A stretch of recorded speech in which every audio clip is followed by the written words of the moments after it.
საქართველოს პრემიერ-მინისტრმა ირაკლი კობახიძემ საქართველოს დევნილთა შრომის ჯანმრთელობისა და სოციალური დაცვის მინისტრმა მიხეილ სარჯველაძემ და აფხაზეთის ავტონომიური რესპუბლიკის მთავრობის თავმჯდომარემ ლევან მგალუბრიშვილმა რუხის რესპუბლიკური საავადმყოფო დაათვალიერეს, რომელიც მაღალი ხარისხის თანამედროვე სამედიცინო აპარატურით აღიჭურვა. სამედიცინო დაწესებულებაში 2024 წელს წარმოებული უახლესი მაგნიტორეზონანსული ტომოგრაფიის აპარატია განთავსებული. სამედიცინო დანადგარი პაციენტებს შესაძლებლობას აძლევს ადგილზე რეგიონიდან გაუსვლელად მაგნიტორეზონანსული ღრმა კვლევებით ისარგებლონ. 2,5 მილიონი დოლარის ღირებულების ხელოვნური ინტელექტის მქონე აპარატის 3 ტესლა მოდელისაა. სამედიცინო აპარატურით მომსახურება მოქალაქეებს დღეიდან შეუძლიათ. რუხის რესპუბლიკურ საავადმყოფოში ასევე განთავსებულია ანგიოგრაფიის აპარატიც. პაციენტებს რუხის რესპუბლიკურ საავადმყოფოში ქიმიოთერაპიის სერვისით სარგებლობად შეუძლიათ. გასულ თვეს აღნიშნული სამედიცინო მომსახურებით 107-მა ონკოლოგიური დიაგნოზის მქონე პაციენტმა ისარგებლა. რუხის რესპუბლიკური საავადმყოფოს სტრატეგიული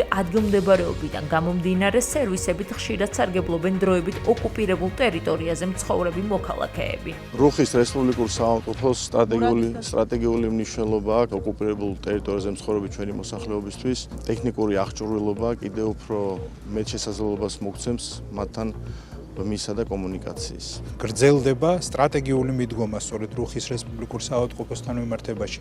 ის აღიჭურვება ყველაზე თანამედროვე ტექნიკით და საშუალებებით საიმისოთ, რომ ერთი ამ რეგიონის მაცხოვრებლებს და იმავდროულად საოკუპაციო ხაზს მიღმა მცხოვრებ ადამიანებისთვის იყოს ხელმისაწვდომი ყველა ის თანამედროვე სიკეთე, რომლითაც შეიძლება სარგებლობდეს თანამედროვე ადამიანი სამედიცინო სერვისების უზრუნველსაყოფად. მოგეხსენებათ, რომ ეს MRT-ის აპარატის ხონა რამდენად მნიშვნელოვანია ჩვენი მოსახლეობისთვის, ამ რეგიონის მოსახლეობისთვის, ვინაიდან ჩვენთან ამ კლინიკაში მკურნალობას გადიან არა მარტო სამეგრელოს მოსახლეობა, მთელი აფხაზეთი, მთელი სვანეთი, მთელი იმერეთი ჩამოდიან აქ და მკურნალობას გადიან აქ.